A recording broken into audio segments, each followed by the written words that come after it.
Está. Bueno, no sé si debería poner... Ahí está. Meeting is now streaming live on Facebook. Ahí estamos. Estamos. Adelante, adelante. ¿Ya? Ok, Ya. perfecto. Bueno, pues hola a quienes nos escuchan. Hola Ezequiel, Robin, Hernán. Estamos muy contentos de estar finalmente presentando, que sea virtualmente, este libro que, bueno, debía haber estado listo el año pasado. Estuvo listo el año pasado en teoría, pero a finales. Entonces esta es la primera vez que hablamos de él tan oficialmente. Entonces, bueno, le quiero dar las gracias primero a la Universidad Autónoma de Nuevo León, que son los coeditores de este libro, que aquí se los muestro rápidamente. De no ser por la Universidad Autónoma de Nuevo León, no hubiéramos podido hacerlo, entonces les estamos muy agradecidos. Y también gracias a Hernán, a Robin por participar en esta presentación, también a Hernán por el hermoso y misterioso texto de contraportada, que creo que es una un muy buen guiño para el lector que no sabe muy bien de qué va este libro, que a pesar de que tiene un título que parece suficientemente directo, realmente tiene un secreto, un misterio. Y bueno, para eso voy a preguntar a Ezequiel, pedirle que nos cuente un poco de este artefacto, cómo funciona el detrás de cámaras, por así decirlo, de 50 estados, y también por qué está en la colección de Antílope de novela. Yo ya sé, pero quienes nos escuchan no lo saben. Tienes tu micrófono apagado. La historia de mi vida. Muchas gracias. Buenas tardes a todos. Un placer y una alegría muy grande es estar acá. O sea, casi tan grande como no estar allá, que es una tristeza pandémica, lamentablemente. Bueno, es un secreto bastante pequeño, el secreto del libro. Se presenta como una antología de poesía estadounidense contemporánea que reúne a 13 autoras y autores con entrevistas a cada uno y a cada una de estos autores y autoras. Y en esas entrevistas se teje una especie de novela tenue, como digo en el prólogo. Es decir, una novela que no es una novela por su trama, sino por el mundo que intenta mostrar. Un mundo donde hay una serie de poetas que se conocen o no entre sí, que tienen actividades en conjunto, lecturas cruzadas, relaciones, etc. La salvedad, que es el secreto de este libro, es que ninguno de estos poetas existe realmente. Son 13 personajes ficticios que fueron apareciendo en mi práctica de escritura, traducción, ya no sé cuál es cuál. Algunos, la gran mayoría en castellano, otros algún par en inglés, sobre todo los formalistas. Inicialmente yo intenté autotraducirme, después cada vez más acá Robin Myers, que está con nosotros, me ayudó, y de hecho la gran mayoría de las traducciones son de ella, o sea que si este libro es una película y yo soy un poco un director de actores, Robin es la directora de fotografía. Por eso el libro le está dedicado, porque sin ella no hubiera sido posible.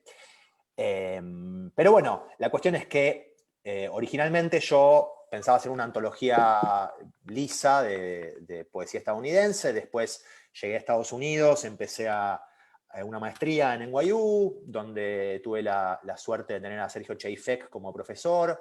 Cheifek en su momento fue bastante severo en su lectura, y las primeras entrevistas que las hacía yo me dijo que eran demasiado parecidas entre sí, con lo cual me hizo un favor porque yo empecé a darles a poetas y a personas estadounidenses reales un pequeño guión a partir del cual les pedí que improvisaran una vida ficticia de la poeta o el poeta que les tocara. En general cambié de género, es decir, si el poeta era varón, la persona que respondía a la entrevista era mujer y demás. Y un poco la idea del libro es cuestionar la manera en que leemos poesía, ¿no? Leemos marcas autorales, el inglés me está contaminando, leemos marcas autorales o leemos poemas. Yo trato de defender la idea de que la poesía son poemas y no poetas, o son más poemas que poetas, o que más bien que cualquiera puede ser poeta. De manera que en el prólogo eso está abundantemente referido, se dice que la poesía es una galería, una playlist interminable de poemas más que una galería de poetas ilustres. Y bueno, tal vez sea tiempo de dejar atrás aquella frase de Rimbaud, adolescente, porque yo es otro, y decir que yo es nosotros. Un poco en esa dirección va lo que estoy pensando y haciendo en los últimos años, tratando de hacer de esto una práctica cada vez más colectiva. Claro, y también a partir de la traducción, ¿no? Y cómo la traducción, que es algo de lo que podríamos platicar después, también es una especie de autoría, si no es que una autoría punto. Bueno, antes de seguir y dar la palabra a Robin y Hernán, quería decir que se me olvidó darle las gracias a Casa Tomada, que eso era lo principalísimo y como siempre se olvida lo principal. Gracias a Casa Tomada por hostear este evento y por ser unos aliados de Antílope de hace mucho tiempo y mantenerse en pie en esta pandemia, que los queremos mucho. Y siguiente, bueno, Robin, si quieres, aprovechando que creo que estás muy bien tu internet ahora y creo que Sí, te puedo dar la palabra. Pues qué gusto estar aquí con todos ustedes. Estoy muy contenta de verles, de hablar de este libro que quiero tanto. Ezequiel, pues más que un comentario, tengo una pregunta que se trata, pues algo que me sigue llamando la atención de este libro y me llamó la atención desde la última vez que lo empecé a leer, cuando me fuiste pasando algunos de los poemas iniciales y me platicabas del proyecto, es que por un lado explora y hace guiños y pues sí, como que se indaga un punto, no solo en el panorama de la poesía gringa, estilos distintos, de voces distintas, pero también pues siento que hay un involucramiento también que hace el libro en la llamada política de la identidad, o sea que es un término que se usa mal también en muchos sentidos últimamente, pero es algo, lo que me llama la atención, quiero decir, es que nunca llega a ser una parodia, o sea, siento que como no es un libro, o sea, al explorar esas dinámicas y de pronto de reírse un poco, de retratar entre las entrevistas también como el fenómeno de la maestría en la escritura creativa, de la institución poética en Estados Unidos, que es un papel muy fuerte, un poco dominante, como mantiene una curiosidad muy sincera y pues eso, como que siento que el libro se mantiene muy abierta. Y algo que me da curiosidad, o sea, me gustaría preguntarte ahora, es cómo tú o sea, al ser de Argentina, llegar a Estados Unidos, estar leyendo de todo, porque siempre lees de todo y traduces de todo, ¿cómo fuiste relacionando con los discursos y con las tendencias y con un poco como la idea de esa institución gringa a la hora de escribir este libro? Probablemente esa sea la pregunta más relevante que me hayan hecho sobre este libro. Y no sé si voy a poder contestarla en 2 minutos. Y no quiero aburrir a la gente. El tema de las políticas de la identidad es un tema interesante.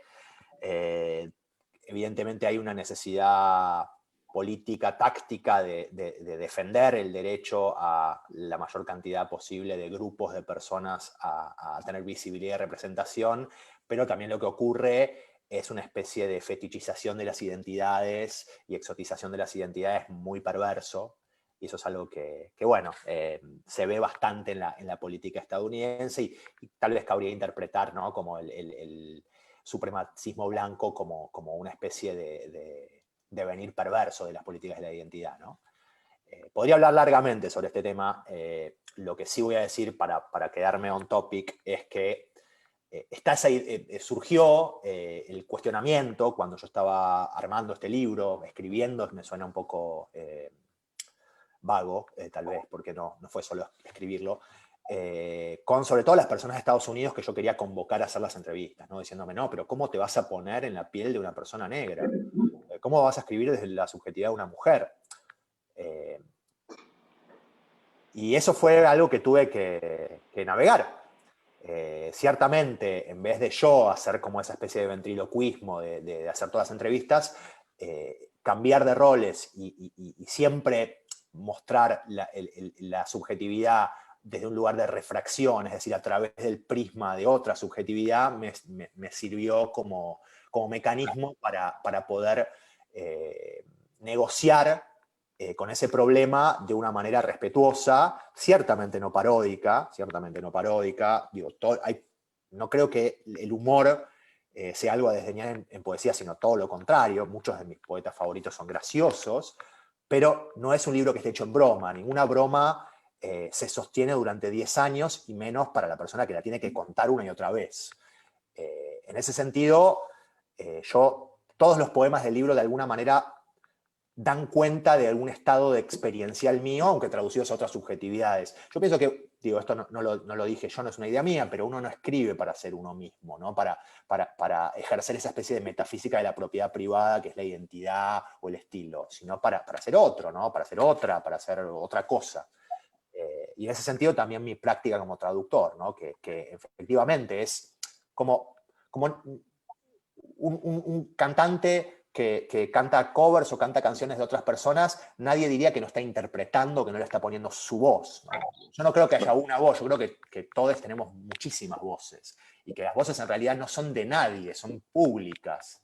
Y ese es el trabajo que también hago como traductor. Volviendo a la pregunta de Robin, mi idea de la poesía estadounidense cuando vivía y traducía en Buenos Aires era muy distinta de la que me encontré viviendo acá, sobre todo porque el marco institucional es radicalmente distinto, y toda esa vida satelital, ¿no? Digamos, de la educación privada, que sostiene unos minúsculos programas de escritura creativa, donde hay como bolsillos de privilegio, donde los poetas y las poetas van a refugiarse, como haría yo mismo si pudiera, no es que no tengo lugar solamente, de la precariedad, y de ahí aparecen toda suerte de revistas, organismos de pequeña difusión y demás, y está esa promesa de que haciendo un MFA o haciendo X cosa en Estados Unidos vas a lograr que te reconozcan. La verdad es que es un sistema elitista, perverso y sobre todo muy miope.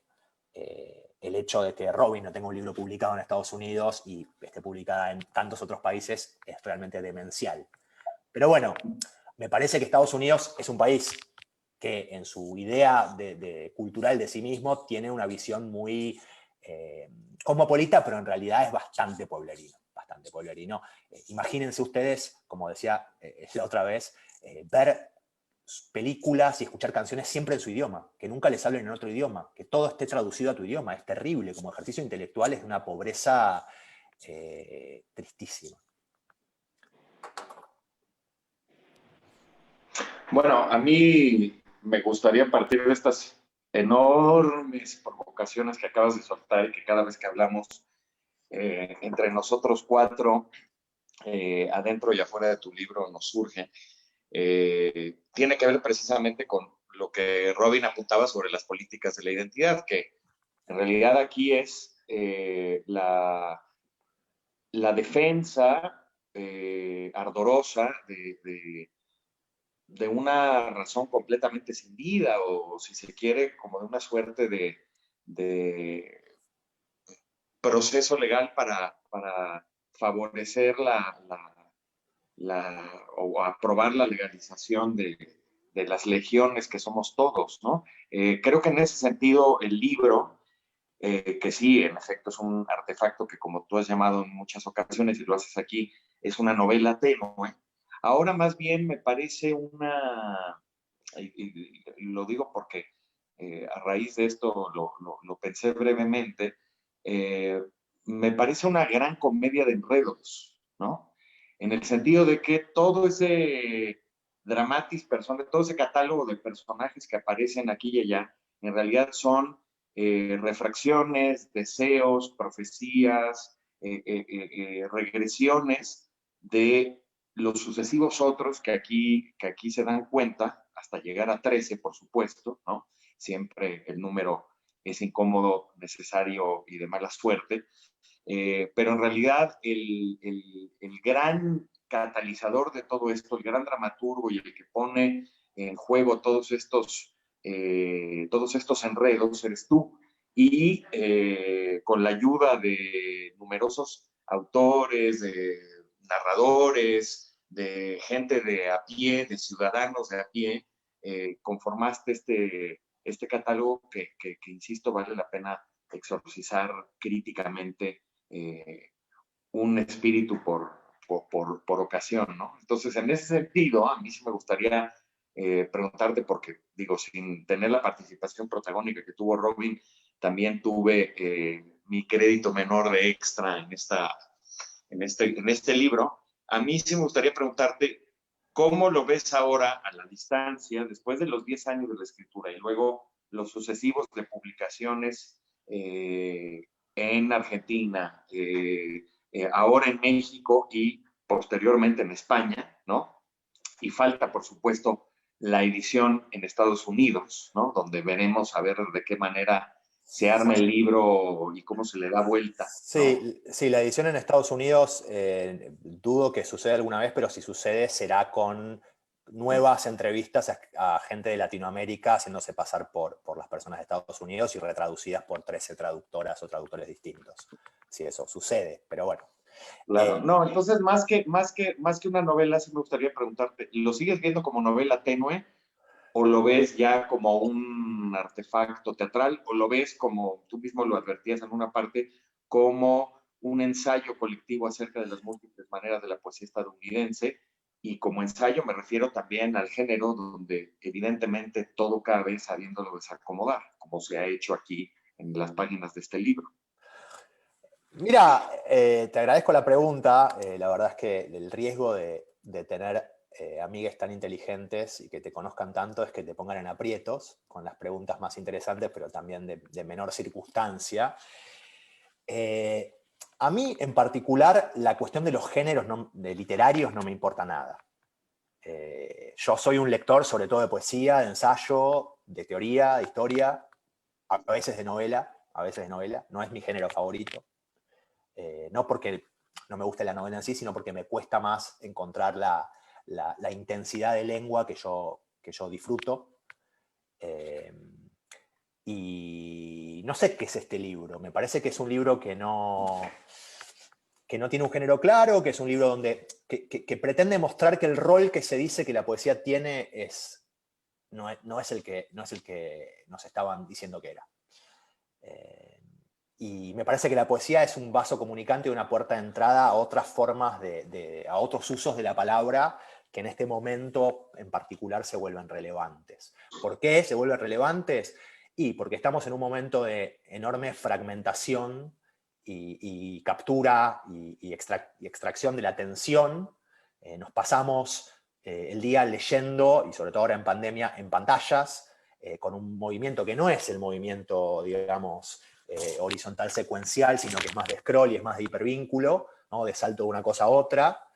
Y me parece que el poema como artefacto que desarma ciertos automatismos de la percepción, que la manera en que percibimos, que está completamente modulada por las redes sociales, y cómo es la Internet de hoy, que es una Internet completamente privatizada, no es la Internet de cuando yo era chico, que era un lugar de libertad, ¿no? Yo todavía tengo esa nostalgia, Isa, ya te dije muchas veces lo de la nostalgia cyberpunk, ¿no? De esa época de libertad de la Internet cuando era un lugar, un espacio de vigilancia, pero ahora todo el tiempo decimos algo y ya nos aparece la publicidad, ¿no? Y me parece que el poema es algo que te entrena la atención para resistir a eso, ¿no? Que te permite, incluso estando desatento, recibir como ese golpe en la atención que un poema cuando funciona te produce. Por ejemplo, la poesía de John Ashbery, por ejemplo. Nadie puede leer a John Ashbery palabra por palabra, no se entiende, pero de repente hay algo ahí que te captura, ¿no?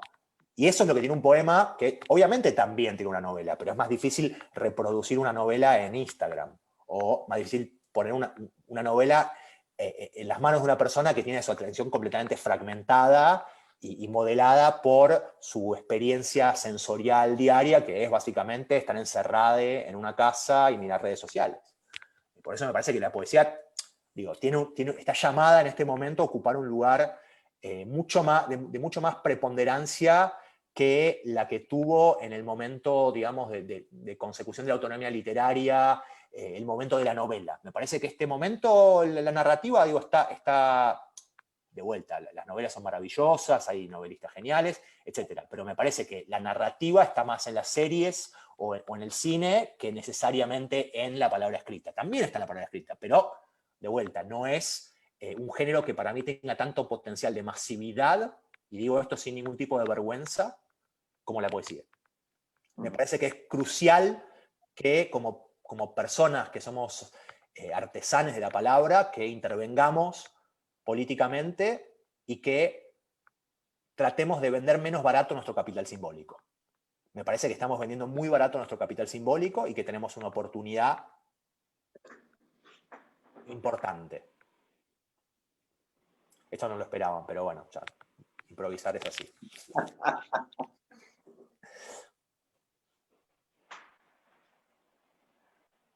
Bueno, ¿Responde a tu pregunta, Varela, o me fui? no, bueno, me parece que así como me demoliste la percepción, pues también las probables preguntas que te iba a hacer después. Digo, fue un poco brutal y contundente tu respuesta, ¿no? Pero igual me interesa que hayas señalado todas estas cosas a propósito de la, de la red social, humana, eh, inalámbrica, que nos une, que era de una manera cuando comenzamos a leer y a escribir, y ahora es otra completamente distinta, privatizada en efecto, con una privacidad cero, ¿no? Y apelar un poco a esa nostalgia cyberpunk que señalas, ¿no? También nos llevaría un poco a pensar en esta antología como un intento de napsterizar, ¿no? Recordarán quizá algunos de los que nos están viendo que en algún momento existió antes de pagar una cuota mensual por escuchar música, un robo pirata extraordinario y una especie de llama de Prometeo de la música que se llamaba Napster, ¿no? Pero de alguna manera es ese mismo juego que no se ha pagado y que se prodiga con este tipo de gestos radicales, libertarios, que permiten romper con el corsé, pero también con los términos de acuerdo, ¿no? Que todos hemos decidido firmar, por desgracia, a la hora de leer un poema o a la hora de empezar con una aplicación, ¿no? Sí, también me parece importante decir que estamos en un momento en el cual la mayor parte de las personas que nos dedicamos a la literatura no vivimos de esto. Somos como una especie de gran cooperativa de closet y nadie se sostiene con su trabajo, sino que lo hacemos por amor al arte. Y me parece que el tiempo de relacionarnos de manera tan íntima con el mercado se puede estar acabando. Y que tenemos que encontrar maneras distintas de cooperar y de hacer las cosas de manera más colectiva y menos pegada a una idea de autoría como marca, como fetiche valorizado, etcétera, etcétera. Digo, la experiencia de todos ustedes debe ser la misma. Ustedes son todas personas muy talentosas, que hace mucho que están en esto y sin embargo viven de lo que pueden, de traducir, de dar clases y demás. Nadie vive de escribir, salvo un 1%, que ese 1% hay que defenderlo y tiene que seguir viviendo de eso. No es que me estoy en contra de los bestsellers, no. Lo que quiero decir es que nos están cagando y tenemos que terminar con esa idea de la emanación de la figura autoral como una especie de tótem. No, la poesía, la literatura es algo que interviene sobre la lengua común que hacemos entre todos y que lo que hace es ir de a poquito, imperceptiblemente, ampliando los límites de la lengua pública. Entonces tiene un rol social y un rol público y no podemos seguir pensando en ese modelo de vender nuestro talento, entre comillas, al mercado, porque vamos a seguir perdiendo. Y vamos a seguir trabajando de otra cosa y haciendo lo que amamos hasta que nos muramos, que es una gran bendición y es un gran don, que agradezco y que seguramente ustedes también agradecen. Creo que ahora soy yo la que tiene la conexión un poco inestable, por si me corto de pronto, lo sepan por qué. Pero sí, justo creo que el libro invita a suspender como algunas creencias o algunas cosas que tenemos muy arraigadas y en ese sentido, a mí como lectora, más allá de como editora, lo disfruto mucho por eso, ¿no? Porque es como una especie de cápsula, como una especie de burbuja en el que hay que entrar y a través de esa ficción. Y hablando sobre cómo fue construido, igual podrías contarnos, platicábamos antes de empezar la presentación que queríamos leer algunos poemas, ¿no? Entonces, para que no se alargue mucho esta parte, antes de pasar a los poemas, quizá platicar un poco, has mencionado tanto tú como Hernán y Robin, el tiempo de 10 años, ¿no? Pero quizá quienes nos escuchan no saben cómo se fue construyendo el libro, quizá una pequeña como panorama de cuánto tiempo lleva escribiéndose, cómo fue el mecanismo de escritura, etc. Sí, empecé en el año 2008, si no me equivoco. Yo acababa de conocer a Robin, de hecho. Eh, y la idea era, yo tenía este blog que era seidenberg.blogspot.com, después pasó a ser seidenberg.com tiempo después, todavía sigue activo, de hecho traduzco todos los días para esa página. Y yo estaba escribiendo otro libro que se llama La lírica está muerta, que era un libro también muy programático, ¿no? Que son también 13 poemas justamente, donde un poco paso revista la historia de la literatura y la historia latinoamericana reciente a partir de ciertos cadáveres. Perdón, me está preguntando algo Fabiola Eunice Camacho. Después te contesto, si no te molesta, Fabiola. Muchas gracias por tu pregunta. Y tiene que ver con, qué sé yo, con que si hay personas que como yo, que de manera adicta estamos viendo a gente hacer pasteles en Gran Bretaña, en una carpa, y eliminarse, pero ser muy corteses entre sí, ¿por qué no la poesía va a tener un lugar más interesante? Creo que el problema está en las formas en que lo distribuimos, socializamos y practicamos. Pero bueno, volviendo al tema del libro, y de los 10 años yo empecé a escribir, empezaron a aparecer estos poemas que deliberadamente tenían un perfil menos programático, más visual, más unitario que los poemas de La lírica está muerta. Yo los empecé a subir a este blog y esas, como inventándome nombres, de hecho Sara Diano fue un nombre que inventó Robin, si no me equivoco. Sí. No me acordaba de No eso. te acordabas, pero sí. Y esos poemas los empecé a subir a Blogger, después en la época de que migró de Blogger a Facebook y las personas, los comentaristas anónimos desaparecieron dejándole su lugar a las personas con una identidad más verificable, bueno, que tuvo una época en la cual se podían tener perfiles falsos y ahora es más difícil, no para los hackers rusos, pero sí es más difícil. Y esos poemas empezaron a circular, había gente que los compartía, dije, esto puede resultar verosímil, y me empecé a imaginar un libro. Entonces empezaron a aparecer en mi escritura como esas voces un poco esquizo de personajes que aparecían, ¿no? Como que salían de a 3 o 4 poemas y con características distintas de la mía, pero distintas entre sí. Después llegué a Estados Unidos a esta maestría que hice en NYU de 2012 a 2014 y se me ocurrió la idea de las entrevistas y después toda la ficción, digamos, del libro de las entrevistas fue algo que se creó colectivamente con las personas que respondieron las entrevistas a partir de los poemas y el guión que les di, que podían respetar o no y que en general no respetaron. Así que incluso las identidades, las biografías, todo lo que yo me había imaginado resultó ser otra cosa en el libro. Yo edité y homologué, pero no cambié en la edición las imaginaciones ajenas para que encajaran con lo que yo me había imaginado antes, para nada, no. Los relatos son relatos que cada una de estas 13 personas se imaginó sobre estos poetas y ya. Y bueno, como decíamos antes, las traducciones son en gran medida de Robin y también de Hernán, que es el autor de la traducción del último poema, Declaration of Independence, que yo compuse en inglés originalmente, luego de la asunción de Trump, o durante el momento de las internas y la asunción de Trump, mientras corría en la cinta en Planet Fitness, en el celular, mirando al señor Cara de Zanahoria, que por suerte ya no está más aquí, y usando solamente palabras de la Declaración de Independencia gringa, que me parece un texto fabuloso. Un texto poéticamente con un potencial enorme. Que vamos a leer en un ratito.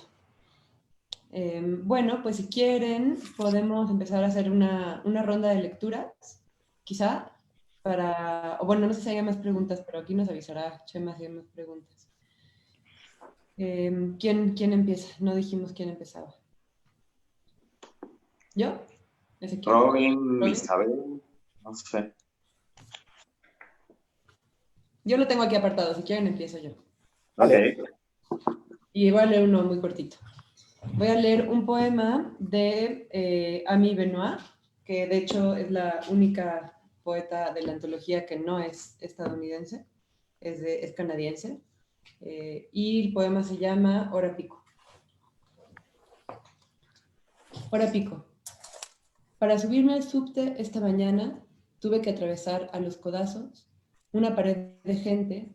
Una vez dentro del vagón, asfixiada y comprimida, vi que, ocupando una butaca entera del fondo, había un perro de la calle que dormía olvidado de sí mismo y de todo lo demás, plácidamente inflando y desinflando los pulmones. Nosotros somos, me parece a mí, un poco como él. Nos abandonan al mundo, deambulamos sin propósito, y en ese olvido de nosotros mismos, sin razón, aparentemente nos cobijan, nos dan amor, nos dejan que durmamos, y todos los demás son de otra especie. Gracias, Isa. A ustedes. Hernán, te veo ahí muy listo. Sí, bueno, ok. Este es El hijo único de Chris Talbot. ¿Cómo me conoces, Hernán? Te iba a pedir ese, pero no te pedí nada y lo hiciste sin que te pidiera nada. Para que veas, estoy conectado con tu falso alter ego. La conciencia no es individual, eso es seguro. Exactamente. El hijo único. Los veo chapotear en la pileta de la infancia, luchando por no hundirse con flotadores en los brazos flacos. De vacaciones con su madre, miro cómo lee de un tirón una novela en la cama con sus anteojos gruesos, mientras afuera brilla el sol y todos los demás chicos juegan en el patio. Podría imaginármelo recluido en su cuarto, escapando de la furia de la madrastra joven, o en la escuela, comprimiendo la panza en un intento frustrado por atarse los cordones. Lo contemplo aturdido en la cocina mientras en algún lado carretea el avión que está a punto de llevarse para siempre su padre. Lo descubro precoz, temblando junto al río, mientras aprende en medio de la noche helada una gimnasia nueva en otro cuerpo. Vuelvo a encontrarlo sobre el pasto húmedo, bajo la bruma blanda de las drogas, borracho, parloteando sin parar, fumando un cigarrillo tras de otro con un único amigo. Lo sorprendo atormentado por el sexo, a solas, frente al amor y su atavismo, lúcido en ser ingenuo sin saberlo. Miro cómo se abren sus músculos y crece la flor de su estatura, como mientras se va cubriendo de deseo ajeno, lo quema como un rayo silencioso el suyo propio. En la universidad lo veo con la mano levantada hacer una pregunta inconveniente, lo miro convertirse en poco tiempo en un novio serial, en el marido más probable, lo encuentro con los ojos abiertos en la noche conyugal, mirando las esquirlas de la luz que pasan a través de la persiana, entrecerrada, y flotan por el techo.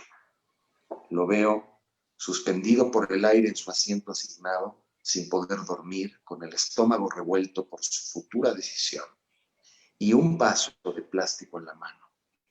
Lo descubro solo otra vez, perdido entre la música, con los dientes cubiertos de cemento, intentando aprender cómo se vive de un fogonazo cegador a otro. Observo cómo flota entre lo frágil, de espaldas, mansamente. Lo contemplo recluido en sí mismo, encaramado al borde de su propia juventud.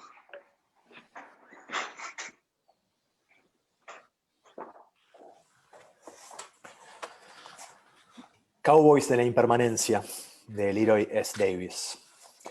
Éramos cowboys de la impermanencia, más rápidos que nuestra propia sombra. Ahora me ves, ahora no me ves. Éramos el caballo de los dos. Cada beso era un cactus lleno de agua, un arma oculta en una Biblia hueca. Éramos monjes del gatillo fácil. Ahora me ves, ahora no me ves.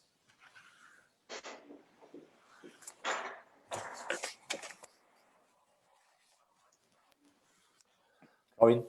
A ver, ahora sí mi internet anda tambaleándose, pero voy a leer uno de Adam Wolniewicz, que es Ok. ¿Cuál? Los nudistas viejos, Vamos. pero se corta. Pálido en mi vergüenza los contemplo, los viejos, los patrones de la playa. Animales sagrados se pasean en grupo por la arena, discutiendo algún tema trivial, como si el mundo no fuera de los otros.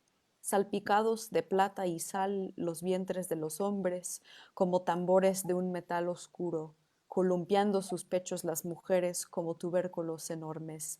Visten sus cuerpos como quien encuentra ropa sin estrenar en el placard y luego de arrancar la etiqueta, se la pone.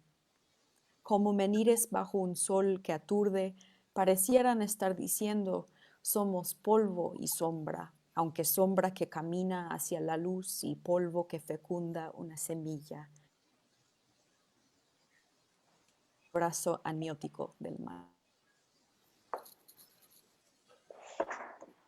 El mar de Zoom no, se llevó partes de tu voz.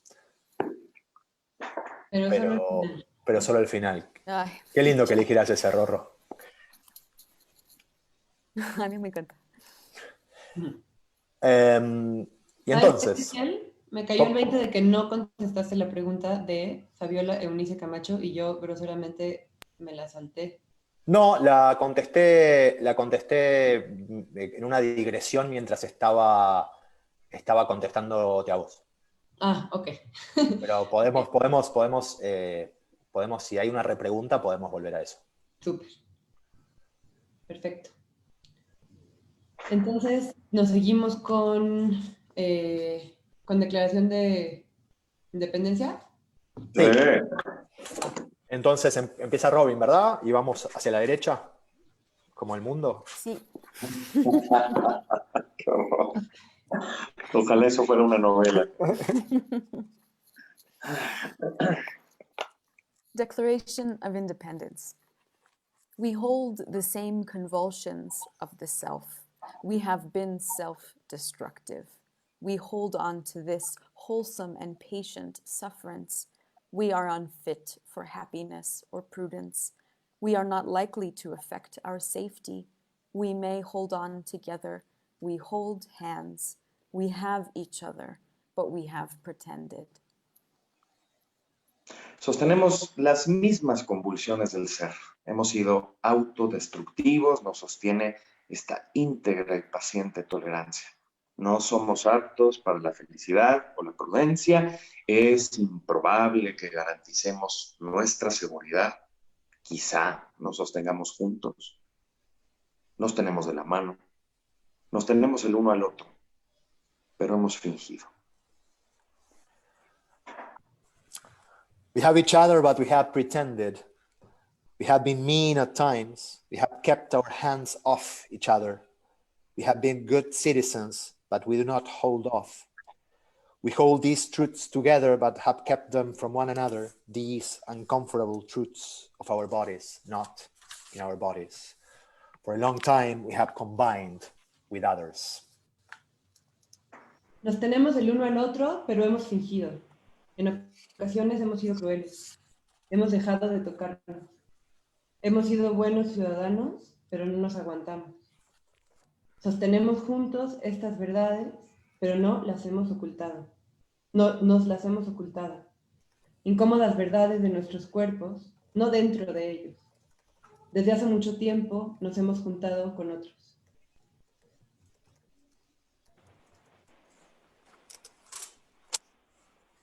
For a long time after such dissolutions, he has erected bodies at places unusual, uncomfortable, enlarging them with manly firmness, foreign large bodies of all parts and measure totally unworthy of the head.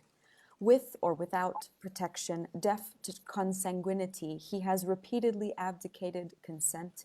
He has excited and constrained, erected and obstructed. He has made people eat out their substance. He has kept humble among us, dissolved in times of peace. He is at this time cutting off our trade. Desde hace mucho tiempo, luego de semejantes disoluciones, él ha levantado cuerpos en sitios inusuales e incómodos, agrandándolos con firmeza viril, cuerpos grandes y ajenos de todas partes y medidas, completamente indignos de poner a la cabeza, con o sin protección, sordo ante la consanguinidad. Él ha abdicado al consentimiento en repetidas ocasiones, ha alborotado y constreñido, agrandado y obstruido, ha hecho que la gente devore su sustento. Se ha mantenido humilde entre nosotros, disuelto en tiempos de paz. Ahora mismo está cortando el comercio entre nosotros. We have combined with others, but we hold the same convulsions of the self. We have tried and endeavored. We have kept and affected, neglected one another. We have plundered and ravaged, burned for others. We have tried, armed each other with firm prudence. We have not changed. We have been wanting. Nos hemos juntado con otros, pero sostenemos las mismas convulsiones del ser. Hemos hecho intentos y nos hemos esforzado, tenido y afectado, descuidándonos el uno al otro. Nos hemos saqueado y devastado, ardido por otros. Lo intentamos, armándonos el uno al otro con firme prudencia. No hemos cambiado, nos quedamos con las ganas. We have been wanting a new life, a life dissolved in the pursuit of life, a life absolved, suspended, a formidable, sufferable life, a life subject to measures, a life at large, enlarged, endowed, self-evident, a life dissolved in the pursuit of the world, a world absolved by the pursuit of happiness, the foreign, unfit world of liberty, the history of the present, an exercise in self-reliance, a trial by happiness. Nos quedamos con ganas de una nueva vida, una vida disuelta en la búsqueda de la vida, una vida absuelta, suspendida, una vida tremenda y tolerable, sujeta a medidas, una vida a lo grande, agrandada, dotada, evidente. Una vida disuelta en la búsqueda del mundo, un mundo a su búsqueda de felicidad, un mundo ajeno y no apto de la libertad. La historia del presente, un ejercicio de autoconfianza, un juicio de felicidad. He is all arms and scarcely hands. He has been given head a new meaning. He may have shown us bodies not in our bodies, truths not in our truths, but not all truths are created equal. He may have erected and obstructed with our full consent, but he is unfit to separate us. He has excited domestic insurrections amongst us, but he is not the future. After all this ends, he and us will have been only enemies in peace, in war, friends. Él es un brazo armado, pero manos casi nunca. Él le ha dado un sentido nuevo a ponerse a la cabeza. Quizá nos haya mostrado cuerpos, no en los nuestros, verdades, no en las nuestras, pero no todas las verdades son creadas por igual. Quizá haya levantado y obstruido con nuestro pleno consentimiento, pero no está apto para separarnos. Ha alborotado sublevaciones domésticas entre nosotros, pero no es el futuro. Cuando todo esto termine y nosotros tan solo habremos sido, él y nosotros tan solo habremos sido enemigos en la paz, en la guerra, amigos. We have no future together, but we have a history together. For a long time, we were invested in each other and have invested in each other. We have not changed for light and transient causes. We were burnt out. We eat out and we exercise together, but we are not together. No tenemos juntos, tenemos una historia juntos. Desde hace mucho tiempo nos hemos interesado e invertido el uno en el otro. No hemos cambiado por motivos leves y transitorios. Estábamos agotados. Comemos afuera y hacemos ejercicio juntos, pero no estamos juntos. For a long time, we have been wanting, laying the foundations of the future, pressing and fatiguing the present into compliance. Now, at last, we have a firm hold on the future, and the future is manly, but the future is only a frontier. It is the accustomed train of hands, burnt lands, migrations. We hold burnt truths in burnt hands. This is our present future, an exercise in hands-free trade. Desde hace mucho tiempo nos quedamos con las ganas, poniendo los cimientos del futuro, apremiando y fatigando el presente para hacerlo cumplir. Ahora, por fin, sostenemos con firmeza el futuro, y el futuro es viril, pero el futuro es solo una frontera. Es la acostumbrada procesión de manos, tierras arrasadas, migraciones. Sostenemos verdades arrasadas con manos arrasadas. Este es nuestro presente futuro, un ejercicio de comercio a manos libres. Whose is the us in just, the friends in from, the future in the free and their frontier? Whose the transient in trade, the troops in truths? Whose is the waging war in wanting? Whose is the will in while, the when in we will not, the we in the new powers? Who's the many in the manly? Who's the mock in mankind? The us in the unaccustomed usurpations?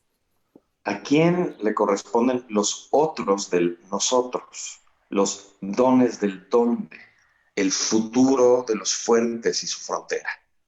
¿A quién le corresponde lo común del comercio, las vergüenzas de las verdades? ¿A quién ganar la guerra al quedarse con las ganas? ¿A quién le corresponde la mentira del mientras, el no del no lo haremos, el ser de los nuevos poderes? ¿A quién le corresponde la vileza de la virilidad? ¿A quién el hambre de los hombres? La usura de las usurpaciones usuales. In separation, the accustomed causes to acquiesce, a new course of events in a reminded, unacknowledged province. In separation, the accustomed bodies to repeatedly ravage, the same burnt, wanting hands and the death trade of the distant. In separation, a long train of hands for men of equal station, mercenaries of happiness, the free, the firm, the manly. En la separación, las causas acostumbradas a convenir. Un nuevo curso de acontecimientos en una provincia recordada y no reconocida. En la separación, los cuerpos acostumbrados a devastar en repetidas ocasiones. Las mismas manos arrasadas, deseosas, el sordo comercio de lo lejano. En la separación, una larga procesión de manos para hombres de igual puesto, mercenarios de la felicidad, los libres, los firmes, los viriles. A new reliance on the firmness of the free in separation. In separation, a new firmness now. A new reliance on the firm, a new hold on the manly, now dissolved into the burnt and the unfit. In separation, only the manly, not in mankind. Una nueva confianza en la firmeza de los libres en la separación. En la separación, una nueva firmeza. Ahora. Una nueva confianza en lo firme, un nuevo sostén de lo viril, disuelto ahora en lo arrasado y lo no apto. En la separación, solo lo viril que no está en los hombres. These truths are foreign bodies in this new world of facts. Therefore, the foreign ought to be the new firm, a new firm not in firmness, not in hands. To be foreign by trade, to be unfit by trade, ought to be the new manly. For a long time, we have been wanting to be dissolved. Estas verdades son cuerpos ajenos en este nuevo mundo de hechos. Por lo tanto, los ajenos deben ser los nuevos firmes sin firmeza ni manos. Ser ajeno de oficio, ser no apto de oficio, debería ser la nueva virilidad. Desde hace mucho tiempo tenemos ganas de disolvernos. We hold these truths in places unusual, uncomfortable of our bodies. We hold these truths against each other. We hold these truths not to be manly. We hold these truths of our bodies not in our bodies. No self-evident truths in separation, but foreign bodies against each other.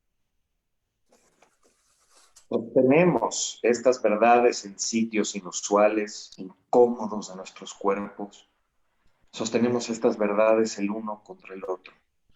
Sostenemos que estas verdades no son viriles. Sostenemos estas verdades en nuestros cuerpos, no dentro de ellos. No hay verdades evidentes en la separación, sino cuerpos ajenos, unos contra otros. Bueno, muchas gracias. Este es el final de la lectura y de la presentación. Si no hay más preguntas, si hay preguntas, feliz de contestar. Justo le acabo de preguntar a Chema si hay más preguntas. Esperemos un minutito. Claro. No. No hay preguntas. No, yo quisiera hacer un anuncio, que es que el libro está a la venta en Casa Tomada. Lo pueden recoger ahí o lo pueden pedir a domicilio. Y también en nuestra página web, también lo pueden pedir por ahí. Está disponible y en algunas librerías que ya está llegando poco a poco. Todo va un poco lento, pero ahí va. Y también la buena noticia de que sale en España el próximo año, ¿no? ¿O este año? Este año, 2021, creo que octubre. Buenísimo. Ahí seguimos. Sí, ya van a ser 150 estados en total. Bueno, a ver si la demografía nos juega a favor. Muy bien. Gracias. Un placer estar con ustedes. Y nada, casi me olvidé que estamos en pandemia y que no los puedo abrazar, pero nada, les mando. Un abrazo enorme, muchas gracias. Gracias a Robin, a Isa y a los de Casa Tomada, a los de Antílope y a Ezequiel por esta hermosa invitación. Sí, muchísimas gracias a todos ustedes. Qué felicidad estar aquí, aunque sea de esta manera. Sí, ya habrá oportunidad para vernos.